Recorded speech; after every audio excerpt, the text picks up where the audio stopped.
Hello and welcome to this episode of Quakerism. In this one, I'm wanting to talk about where to find Quaker material, where to find Quaker stuff. If you're a new Quaker and you're wanting to find out more, wanting to engage with the community a bit better, how do you go about doing that? Because we have to admit we're quite a small group, and so for someone reading more about Quakerism or discovering Quakerism, maybe it can be difficult to find other Quakers and to build a Quaker community for yourself. And just to find out more, you might have heard something about Quakerism or Quakers through maybe another source who aren't Quakers themselves either. How do you find out whether that's true? What can you do to find out more about Quakerism, and how can you build that Quaker community? So that's what we're going to look at today. Let's go. So obviously the first thing that you can do shouldn't need to be said because you've obviously all done it already, but subscribing to this channel would be a really good way. My idea is for this channel, now that I've actually finally managed to get going with it once again, is that I will basically be uploading videos about Quaker stuff. And so that can be from the very basic nature of Quaker beliefs, which I'm looking to do. I've got a couple of things on those already. Check out my videos on the Quaker view on the inner light, for example. I'm going to be doing a series on our testimonies soon as well, so that will hopefully give a flavour as well. So yes, please do give me a subscribe, and I am aiming to post nowadays at least a good couple of times a month, so there should be plenty for you to be getting on with there. Whilst we're on YouTube, another big channel to follow would be Quaker Speak. Take it with a little bit of a pinch of salt because it is focusing on American Quakerism. I believe Pink Dandelion's been on it, but it mainly focuses on American Quakerism, which can be similar to British Quakerism, but can be very different as well. In America, Quakerism goes from liberal all the way to very conservative, sometimes in the same state. So it can be a bit confusing, and obviously because they're trying to talk about all Quakers, they do interview people from different Quaker traditions, which is cool and does give you a greater understanding of the breadth of Quakerism, because in the UK we pretty much only have liberal Quakerism, and so it is good to be able to see what other types of Quakerism that there are, but it might lead you to think, oh wow, that's not what I thought Quakerism is, and actually it might be just because that's what a certain branch of American Quakerism is. But give them a follow on YouTube as well. They have, I'll put a link in the description, but they post quite regularly. They do it in seasons, so there's like a drought for a while, and then a new season comes out, and then they interview people, and basically it's, instead of just it being just like one person, they go around and they interview different people on a certain topic, and so they've done ones. I've shared a link for one about Quaker weddings, for example, but they cover all sorts of things. It can also sometimes have an American angle in terms of what they're talking about, which just might not be relevant to an English person or a British person, but I think for the most part they've got quite a lot of basic videos there. So if you're looking just for an idea, then, and if I haven't yet done a video on it, then they would be certainly someone to check out. And staying on YouTube as well, the only other real, I mean, if you are a Quaker vlogger and you're out there and I don't know you, please let me know, and I'll happily advertise your channel here as well. But the only other Quaker vlogger that I know, and I've talked about her before, is Jessica Kellgren-Fozard. Again, I'll put her thing in the description.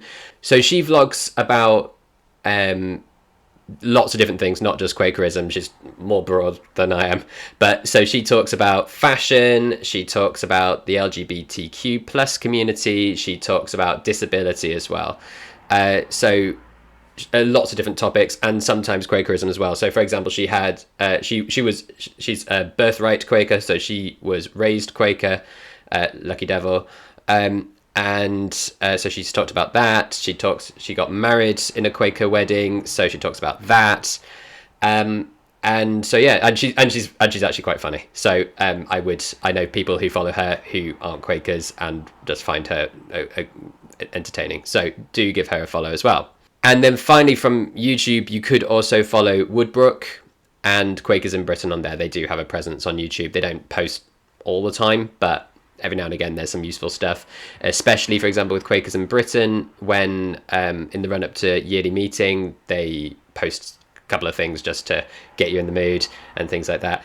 And they do sometimes put up their podcast, A Quaker Take, on there as well. So there's quite a few on quite a few different topics there. The one I watched most recently was on Christmas, but I think that was done quite a while ago. But yeah, do follow them as well. Woodbrook, I'll talk more about Woodbrook in a minute, but on YouTube they post videos about Quakerism. Most recently I saw was a 4-episode thriller by Ben Pink Dandelion, who it basically talks through the stages of Quaker history. So starting off from early Quakerism over to modern Quakerism. So please do watch that. He's great, and he really knows his stuff. And I'll come to books in a minute, but he has written the book on Introduction to Quakerism, so he knows what he's talking about. So yes, do watch that. They're not very long. I think they're like 20 minutes each. So like my videos, but maybe more informed. So who are Woodbrook? I think that's quite important. They're quite an important force within British Quakerism. So they are it's effectively the Quaker Education and Learning Centre in Europe. It's aligned with the University of Birmingham, so in the Midlands, and they do so much. So what do they do? So I don't think I fully understand everything they do, but they do loads of things. Like they run courses which you can go on, which talk about loads of different things about Quaker theology or Quaker belief, Quaker practice. If you want to get involved in that, you can just sign up and take part in them. And some really important Quaker theologians and academics are running those courses. So Mark Russ, for example, who was on this channel a while ago, has done courses there. Ben Wood has done courses there, I believe. And Rhiannon Grant, so like quite hefty Quaker theologians run these courses. They're not just anybody, so they're worth it as well.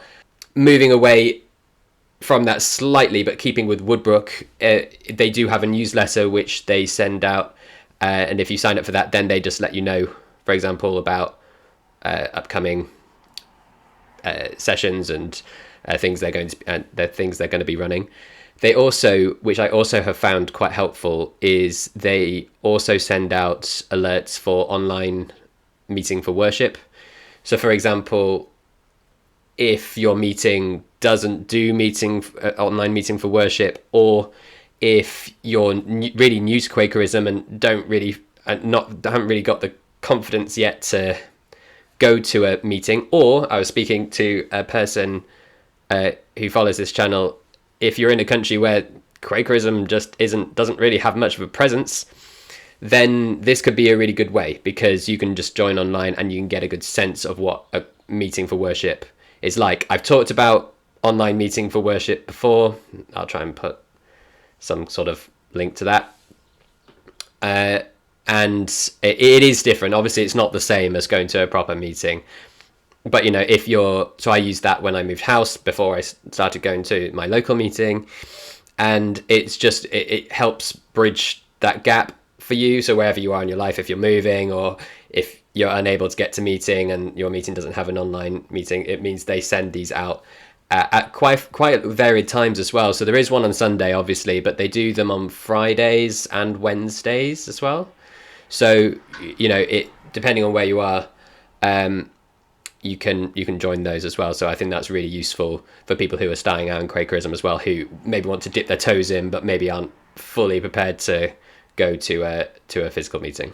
Staying with newsletters and emails and stuff, I would sign up to Quake, which is the official email from Quakers in Britain. If anyone knows how to get a hold of the people from Quake, please do let me know. I've been trying to get in touch with them to try and see if they would help me promote the channel a little bit, but they seem impregnable. I don't know who runs Quake and how one gets in touch with Quake. So if anyone knows how to get in touch with Quake, please do let me know.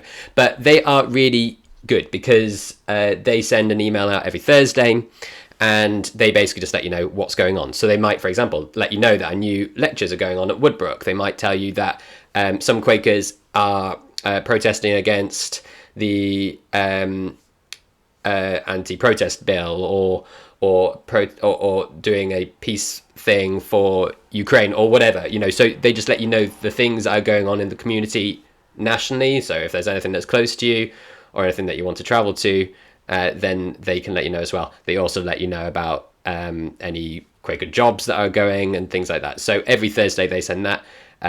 So I would subscribe to that so you can start to get an idea of what Quakers in Britain are doing with themselves. I think probably the final bit of online stuff would be I'm not on many social media because but it's good for trying to build a community in a way, and if you do it positively. So for example, I've got a Twitter account, and say what you want about Twitter, but I have actively chosen I'm only going to be following people who are only in my interests and nothing else. I've got no news things. I've got no one that is too political or too who focuses on current events, just because I can't handle that. My Twitter is my place to look at people who are interested in Quakerism, otters, and Bayern Munich. That is it. They're the only things that I go on there to look at. So, and Quakerism does take the majority of that. So, loads of good people to follow on Twitter. I don't know. I don't even know where to begin. I'll probably forget some, but I'll try and do this as best I can. Can't go without saying Mark Russ, obviously, who was on the show. Ben Wood.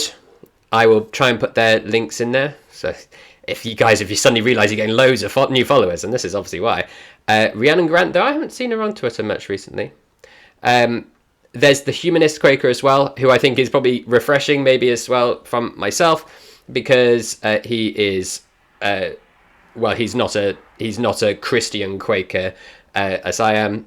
So he uses different language and talks about mental health as well. So he's really good to follow. Other people as well would be Paul Parker, who is the closest, as he says, the closest thing that Quakers have to a CEO or head of the church. Its name is the Recording Clerk. That's his job title, which doesn't sound as exciting as head of the church or anything like that, but that's effectively what he is. So he posts about things that he's up to, which is can be quite useful, quite helpful. And there's also Martin Kelly, who I follow, who is the editor of Friends Journal over in America. I think he may have left Twitter for Mastodon. I think he's one of those crew. But again, he posts quite often about Quakerism and things that are going on in Friends Journal. So worth following for that.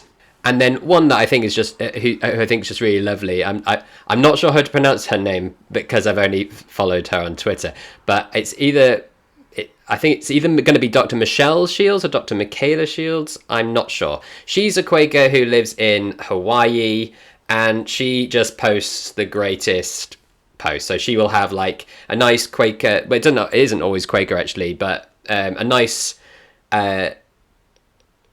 religious quote, and then maybe a video or a photo of somewhere where she's out in Hawaii, which is obviously beautiful. So that brightens up my Twitter space really nicely as well, so I would recommend following her. And so I suppose then we move on to printed material. I suppose that's like the next big thing. We talked about all the things that you can do, I suppose, for free, but if you want to go and purchase things, how can you find out stuff about Quakers in the printed world? Well, first off, I would recommend having a look at The Friend. The Friend, I don't have any with me. The Friend is the Quakers in Britain magazine, which comes out every week. Don't know. I normally get them from my meeting, so I don't know quite how often they come out. But you can sign up for a subscription for that, or most meeting houses will have it, and so you can read it. And so there's articles in there, there's letters in there, there's advertisements and things for that, things in there. So that's a really good way as well to dip into a wider Quake community, which maybe you might not have.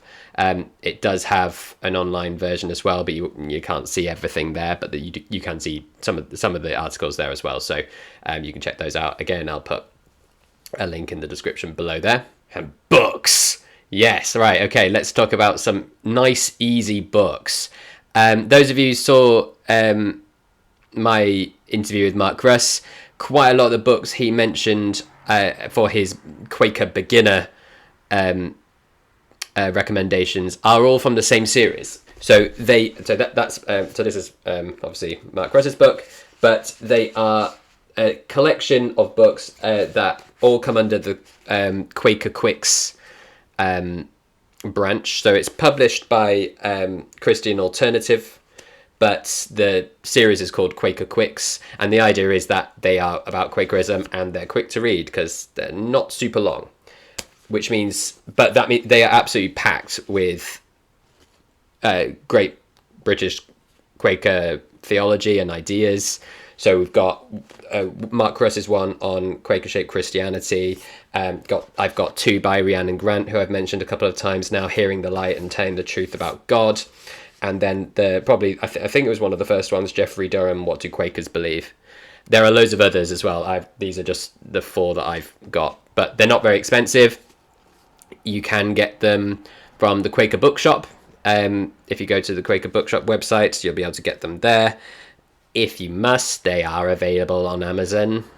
But I couldn't recommend them more, because I think sometimes, again, you can read things about Quakerism, and if it's not from a source that has really talked about this topic, it can sound very confusing and sometimes contradictory as well. So by reading through the people who really know what they're talking about, you can start to, oh right, okay, that's what they believe, and then you can think about how you feel about that.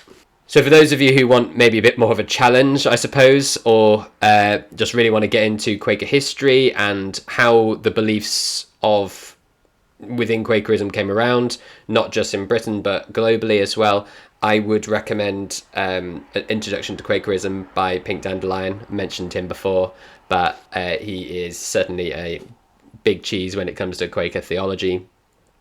It is an academic book though, so it's not as easygoing to read as some of the Quaker Quicks, and is obviously longer, but if you're really wanting to get into depth as to how this society came to be, then that's a really good place. You would not go far wrong by reading it. I suppose also thinking about books and printed stuff as well, I would probably recommend just having a read through the Advices and Queries. Not necessarily the whole Faith and Practice. You can if you want, but that's not always fun. But do read, for example, the Advices and Queries, and really think about how do they affect you right now? How do you think that challenges you? And also certain parts of Faith and Practice I would certainly recommend, like Approaches to God. I think would be a really helpful one to read as well as a beginner. They are available all online. My Advices and Queries, of course, I've done a deep dive playlist for that as well, so do check that out. But yeah, that way the Faith and Practice is describing what Quakerism in Britain is. That's the book where we try to express that as best we can. So obviously I would be amiss not to mention it. Whilst we were talking about social media, I'm not on Facebook. I don't do Facebook. I was on Facebook many years ago, but I've since left. But I think Quakers in Britain have recently decided they've got a new group open for posting news and things. So I will post that as well if you are on Facebook. And then I suppose finally, for me, ultimately, it's about going to meeting, and that can be hard for loads of reasons. If I remember when I first got interested into Quakerism, it did take that extra leap to actually go to a meeting and put myself out there in a way. And so I can understand why people might find that stressful. Obviously, it's a kind of a social setting as well. But you'll never really get it until you do that. So, I mean, I would try, if you can, to maybe find a way of getting in touch with people from the meeting, just to say, hey, can just let you know I'm really interested, I'd like to come, is that all right? They'll say yes. I'm not going to say no, but just to maybe so that they know that to expect you and to really make you feel welcome and things. But if you can't do that, or as it was the case in my meeting, that there was no one really to get a hold of, just go. And if you are being prompted by the light to get into Quakerism and do it, then the light wants you in meeting and wants to talk to you and wants to talk to you through other people and with other people as well. So you will only know so much by reading about it and watching my amazing videos about it. So go to meeting and listen to what they're saying as well, because many people in Quaker meetings have been going to Quaker meetings for decades sometimes, so they will know a lot about how things work and have experience with how things work as Quakers. Go to area meeting if you are already going to local meeting. Go to area meeting. Check that out, because that's where a lot where the bigger decisions are made, which obviously ultimately go off to meeting for sufferings, which eventually get taken to yearly meeting, and then things actually start being put into force. Go to business meetings if you want to, and see what that's like, and really understand how the Quaker business practice works. I wish I understood more about that whole thing, but I could do a video about it, but I don't know enough. But that's really interesting, and you can actually start making decisions about about the direction of your local meeting as well. So I think if you're already going to a local meeting, try and do more, get involved more, and see what happens with that.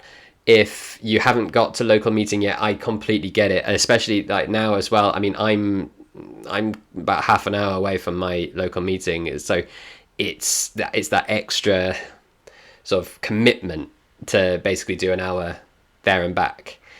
But that's where I go to worship, and that's where I go to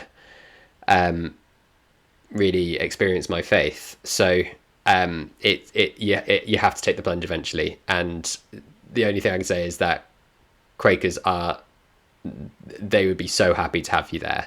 They'd be so happy to have a new person whose experiences and whose faith can help drive the direction of that meeting and their worship. So do go. You'll be a blessing to them, and hopefully it'll bless you too. So just go.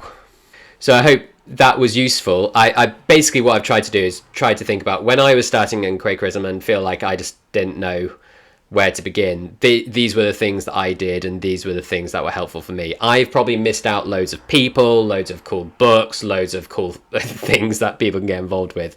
There probably are loads of things I'm not aware of, in which case, can you please share them?